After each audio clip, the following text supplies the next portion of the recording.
28 नवंबर 1996 की सर्द सुबह जब कीवी बल्लेबाज रावलपिंडी क्रिकेट स्टेडियम में उतरे तो उन्हें अंदाजा न था कि उनका पाला किससे पड़ने वाला था। उनका एतमाद पहले टेस्ट मैच में वकार यूनुस और मुश्ताक अहमद की तबाहकुन बॉलिंग और मोहम्मद वसीम की शानदार डेब्यू सेंचुरी के बावजूद एक सनसनीखेज फतह के बाद 7वें आसमान पर था। रावलपिंडी के इस मैच में पाकिस्तानी टीम को वसीम अकरम के बाद अब वकार यूनुस की भी इंजरी का सामना था और 2 मैचों की सीरीज में पाकिस्तान की उम्मीद गग्गो मंडी का एक दुबला पतला फास्ट बॉलर मोहम्मद जाहिद था, जिसने डेब्यू पर 11 विकेटें हासिल करके पुरअतमाद कीवीज को चकरा कर रख दिया था। इस मैच में पीसीबी गेंद मुहैया करना भूल गया। क्रिकेट की तारीख में पहली बार हुआ होगा कि हम सब मैदान में थे, फील्डिंग सेट हो गई, बैट्समैन आ गए, अंपायर भी आ गए, मगर खेल 20 मिनट तक रुका रहा क्योंकि बोर्ड वालों ने उन्हें गेंद ही नहीं दी थी। फिर एक मुकामी दुकान से गेंद मंगवाई गई। एक इंटरव्यू में मोहम्मद जाहिद मुस्कुराते हुए इस वाकये को अपनी खुशकिस्मती से जोड़ते हैं। उनका कहना था कि मुझे मुकामी गेंद से बॉलिंग का तजुर्बा था। उससे पहले साइड मैच में उन्होंने बहुत से विकेट्स ली थी, बहुत से आउट किए थे। मैंने देख लिया था कि इन कीवी बल्लेबाजों की टांग ही नहीं निकल रही थी। शेख जफर अली स्टेडियम साहिवाल में खेले गए इस साइड मैच में मोहम्मद जाहिद ने 54 रन देकर 6 कीवी बल्लेबाजों को आउट किया था, जिसकी बदौलत वो चीफ सेलेक्टर जहीर अब्बास की नजरों में आए। वकार भाई भी इंजर्ड हो गए तो जहीर अब्बास ने मुझे कहा, तुम पिंडी टेस्ट खेल रहे हो, और फिर मैं पिंडी की फ्लाइट पर था।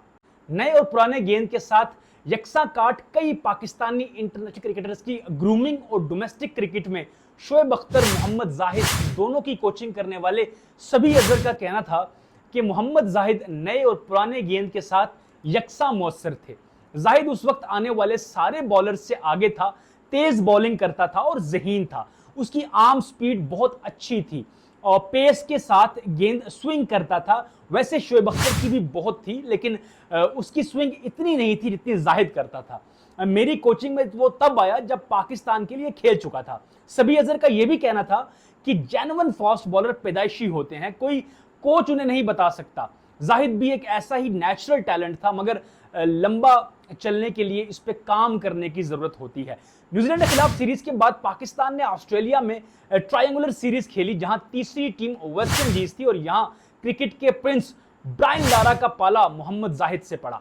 ब्रायन लारा और मोहम्मद जाहिद का मुकाबला अगरचे ज्यादा तवील ना हो पाया, मगर इस मुख्तसर मुलाकात ने ही legendary West Indian pacer Michael Holding को 1970 और 1980 की दहाइयों के वेस्ट इंडियन फास्ट बॉलर्स की याद दिला दी। बरसों बाद भी ब्रायन लारा के जहन में इस मुकाबले की याद ताज़ा है और वो आज भी कहते हैं कि अपने करियर में उन्होंने मोहम्मद जाहिद से तेज बॉलर का सामना नहीं किया। वो उस दौर में टेक्नोलॉजी की और स्पीड गन की अदम दस्तयाबी के सबब इस दावे की हतमी तौसीक तो नहीं की जा सकती, मगर अहदसाज ब्रायन लारा की गवाही बजाय खुद किसी तौसीक से कम नहीं है। माइकल होल्डिंग, मैनल मार्शल और वसीम अकरम का इम्तजाज अपनी बेपनाह पेस से ब्रायन लारा को जख्मी कर देने वाले शोएब अख्तर भी लारा के इस मौक़िफ़ की तायद करते हैं। मोहम्मद जाहिद के हमरा डॉक्टर नोमान नियाज को दिए गए यूट्यूब इंटरव्यू में शोएब अख्तर का कहना था कि जब जाहिद ने डेब्यू पर 11 विकेटें ली तो हम सब पेसर्स ने कहा, भाई अगले 10 साल भी यही खेलेगा और हमारा कोई चांस नहीं है। शोएब अख्तर के मुताबिक मैं हमेशा मानता था कि जाहिद मुझसे बेहतर एथलीट था, मुझसे तेज था। दुनिया में अगर कोई रिदम के एतबार से दुरुस्त तरीन फास्ट बॉलर था तो वो जाहिद था। उसमें माइकल होल्डिंग जैसा रनअप, मैकलम मार्श जैसा हवा में पेस और वसीम अकरम जैसी चालाकी थी। डोमेस्टिक क्रिकेट में जाहिद के हमरा पीआईए के बॉलिंग अटैक की क़यादत करने वाले शोएब अख्तर के ख्याल में अगर जाहिद का डेब्यू 4 साल पहले हो जाता तो शायद उनका करियर मुख्तलिफ होता। शोएब अख्तर की इस बात में वजन नजर आता है कि डोमेस्टिक क्रिकेट में 1994 का सीजन जाहिद के लिए बेहतरीन साल था, जब वो भरपूर रिदम और पेस के साथ बॉलिंग कर रहे थे। लेकिन ये अलग हकीकत है कि वसीम अकरम और वकार यूनुस जैसे फास्ट बॉलर्स के फॉर्म में होते हुए किसी भी नए बॉलर्स के लिए पाकिस्तानी टीम में जगह बनाना तकरीबन नामुमकिन था। मैंने बचपन से ही ये सुना था कि अगर तेज बॉलिंग करोगे तो पाकिस्तान के लिए लंबा खेल सकोगे। जाहिद के कान में पड़ी ये बात पंजाब के इस खित्ते के फास्ट बॉलिंग कल्चर के बारे में बहुत कुछ बताती है। जाहिद से पहले दुनियाई क्रिकेट पर अपनी रफ्तार से दहशत बिठाने वाले वकार यूनुस बुरेवाला एक्सप्रेस के नाम से पहचाने गए। वकार यूनुस के बुरेवाला से महज 20 मिनट की ड्राइव पर वाक़े गग्गो मंडी जाहिद का आबाई शहर है जो बहुत जरखेज क्रिकेट कल्चर रखता है। गग्गो मंडी वो शहर है जहां से बाद में मोहम्मद इरफान जैसे तवील कामत फास्ट बॉलर आए। वकार यूनुस और जाहिद के अलावा मोहम्मद शब्बीर और राव इफ्तिखार अंजुम भी इसी रीजन से ताल्लुक रखते थे। डोमेस्टिक क्रिकेट में हम पे दबाव होता था कौन लंबे स्पेल कर सकता है। मैंने इंटरनेशनल क्रिकेट में 20-22 ओवर्स के स्पेल फेंके। तब मेरी फिटनेस का ये आलम था कि सुबह गेंद पकड़ी तो चाय के वक्फे तक मुसलसल बॉलिंग करता चला गया। ऐसा कहना था मोहम्मद जाहिद का।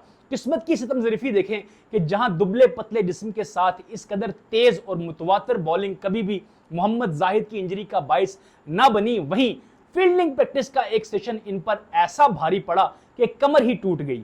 हम लोग श्रीलंका में थे उन दोनों, जो नई रेहुजर की फील्डिंग का बहुत क्रेज था, यानी कि वो जो जोंटी होल्ड्स हैं उनकी फील्डिंग का बहुत क्रेज था और हम लोग शॉर्ट सिंगल रोकने की डाइविंग प्रैक्टिस कर रहे थे।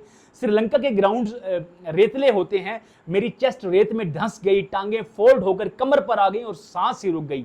अगले दिन टेस्ट मैच था। कोच जावेद भाई यानी कि जावेद मियां दाद थे, उन्होंने स्क्वाड में 14 की बजाय 12 खिलाड़ियों को रखा और वसीम भाई भी इंजर्ड हो गए। रमीज भाई कप्तान थे, उन्होंने मुझे टीम में डाल दिया। मैं उन्हें कहता रहा मिड ऑफ पर, सलीम भाई खड़े थे, उन्हें मैं बताता रहा कि मुझे दर्द हो रहा है, मगर वो मुझसे लंबे स्पेल करवाते चले गए।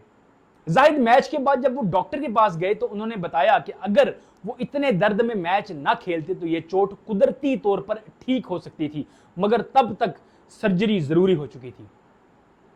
लेकिन इस संगीन चोट और सर्जरी के बावजूद जाहिद की रफ्तार और काट में ज्यादा फर्क नहीं आया और 6 ही माह बाद जब कनाडा में सहारा कप के दौरान एक नहायत मजबूत इंडियन प्लेइंग लाइन सामने आई तो जाहिद का जादू फिर सर चढ़कर बोला। वो Indian batting order Azharuddin, Rahul Dravid, Sachin Tendulkar और सौरव गंगोली जैसे बल्लेबाजों पर मुश्तमिल थी, मगर जाहिद की बेपनाह पेस और स्विंग के सामने इन सब घाक बल्लेबाजों के कदम डोलते नजर आए।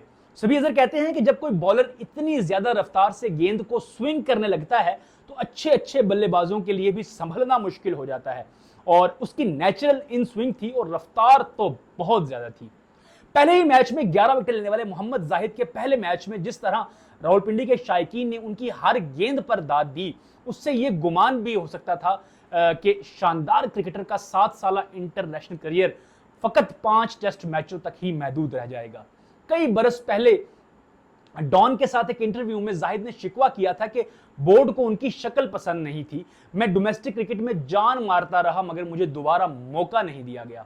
हालांकि कमर की सर्जरी के बावजूद जाहिर का अज़्म नहीं डोला था और उन्होंने बेहतरीन तरीके से कमबैक किया, मगर फिर एक वार्म अप सेशन में फुटबॉल खेलते हुए उनका घुटना टूट गया। 1.5 साल तो मैं घर पर पड़ा रहा, किसी ने पूछा तक नहीं। ऐसा कहना था मोहम्मद जाहिद का। मैं अपना इलाज भी नहीं करवा सका। मेरी वालदा मालिश करती रही और कहती रही कि इसी से ठीक हो जाएगा। जाहिद की शिकवे अपनी जगह, लेकिन कोच सबील अजहर के ख्याल में फास्ट बॉलर्स को इंजरी से बहाली के बाद कमबैक करने के लिए जितनी मेहनत दरकार होती है शायद वो उतनी मेहनत कर ही नहीं पाए।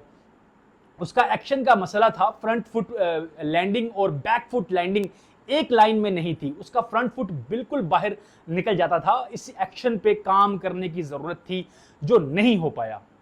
मोहम्मद जाहिद के हमनसर पेसर और पाकिस्तान के साबिक बॉलिंग कोच मोहम्मद अकरम भी सबी अजहर के इस मौकफ की तायीद कर चुके हैं। उनका एक्शन बहुत स्ट्रेसफुल था। ऐसे एक्शन के साथ इंतहाई रफ्तार पे बॉलिंग करने से इंजरी के इम्कानात बढ़ जाते हैं। लेकिन आजकल लिवरपूल में मुकीम और मुकामी क्रिकेट एकेडमी में नौजवान फास्ट बॉलर्स की रहनुमाई करते हुए मोहम्मद जाहिद मुस्कुराकर इस बात से इख्तलाफ करते हैं। उनका कहना है कि मेरी दोनों बड़ी चोटें तब लगी जब मैं बॉलिंग नहीं कर रहा था। खैर, अब इन बातों का क्या फायदा, ये सब किस्मत की बात है, जो हो गया सो हो गया। जाहिद की ये बात भी दलील से आ रही नहीं और फास्ट बॉलर्स की देखभाल में भी पीसीबी का ट्रैक रिकॉर्ड भी कोई ऐसा दरख्शां नहीं कि ये बहस मुकम्मल तौर पर सिमट सके। सो ये सवाल फिर तशनाए जवाब रह जाता है कि अगर दुनिया के तेज तरीन बॉलर की देखभाल जरा बेहतर तरीके से कर ली जाती तो क्या उसके करियर की जो उठान है कुछ अलग हो सकती थी। जरूर कमेंट सेक्शन में अपनी राय का इजहार कीजिएगा। अपने मेजबान यासिर वलीद को दीजिए इजाजत। अल्लाह हाफिज।